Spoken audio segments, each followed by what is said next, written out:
सत्ताधारी पक्षांच्या व्यतिरिक्त ज्या पक्षांच्या विधानसभा आणि विधान परिषदेतील संख्येच्या 10% सदस्य असतील त्या पक्षाच्या प्रतोदांना मंत्रिपदाचा दर्जा, विविध सुविधा मिळतील अशी अट राज्याच्या संसदीय कार्य विभागाने घातली आहे। या संदर्भातील शासन निर्णय बुधवारी जारी करण्यात आलाय। विधानसभा आणि विधान परिषदेत विरोधी पक्षनेतेपदासाठी विरोधक संघर्ष करत असताना आता विरोधी पक्षांच्या प्रतोदांना मिळणारा मंत्रिपदाचा दर्जा तसेच त्या अनुषंगाने मिळणाऱ्या इतर सुविधांपासून वंचित राहावं लागणार आहे। विरोधकांची कोंडी करण्याचा आणखीन एक प्रयत्न सत्ताधाऱ्यांनी केलाय।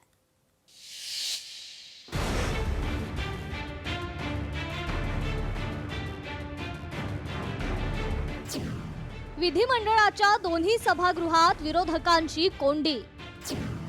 सदस्य संख्या पुरेशी नसल्याने प्रतोदांना मंत्रिपदाचा दर्जा नाही। सरकारकडून प्रतोदांना दिल्या जाणाऱ्या विविध सुविधांना कात्री।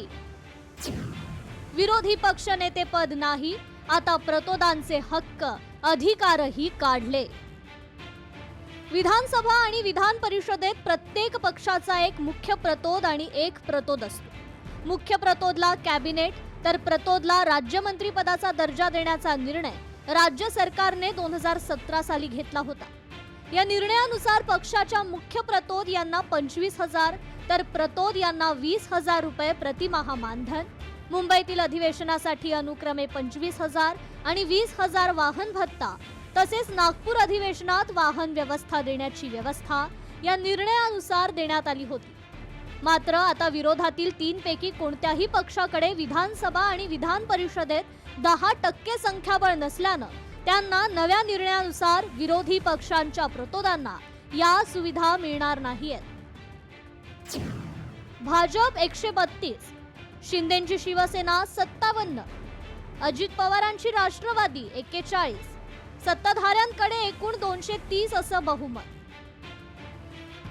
तर विरोधी बाकांवरील संख्याबळ ठाकरेंची शिवसेना 20, काँग्रेस 16, शरद पवारांची राष्ट्रवादी 10, विरोधकांकडे एकूण 46 इतकं संख्याबळ। गेल्या वर्षी ऑगस्ट मध्ये उद्धव सेनेचे अंबादास दानवे यांची मुदत संपली। विधान परिषदेतील विरोधी पक्षनेते पदही रिक्त आहे। काँग्रेसच्या प्रज्ञा सातव यांच्या राजीनाम्यामुळे काँग्रेसचं विधान परिषदेतील संख्याबळ घटलंय। त्यामुळे नजीकच्या काळात काँग्रेसला विधान परिषदेत विरोधी पक्षनेते पद मिळण्याची चिन्ह नाहीये, कारण काँग्रेसचे परिषदेतील संख्याबळ अवघ 6 झालंय। महाविकास आघाडीत ठाकरे सेनेकडेही 6 सदस्य आहेत। त्यामुळे कोणत्याही पक्षाकडे विधानसभा आणि विधान परिषदेत 10% संख्याबळ नसल्याने त्यांना नव्या निर्णयानुसार विरोधी पक्षांच्या प्रतोदांना या सुविधा मिळणार नाहीये।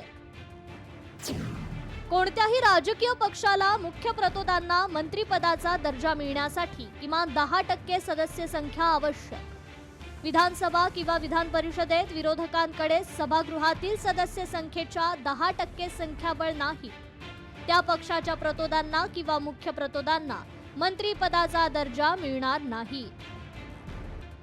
काँग्रेस, ठाकरे गट आणि शरद पवार गटातील नेत्यांनी हा निर्णय राजकीय सूडबुद्धीतून घेतला असल्याचा दावा केलाय। मजबूत विरोधी पक्ष ही लोकशाहीची गरज असताना अशा निर्णयांमुळे विरोधक अधिक कमजोर होतील, तसेच आगामी काळात या निर्णयावरून राजकीय संघर्ष, आंदोलन आणि न्यायालयीन लढाई रंगण्याची दाट शक्यता आहे। ब्युरो रिपोर्ट, लोकशाही मराठी, मुंबई। लोकशाही मराठी, ऐका, पहा, जागरूक रहा।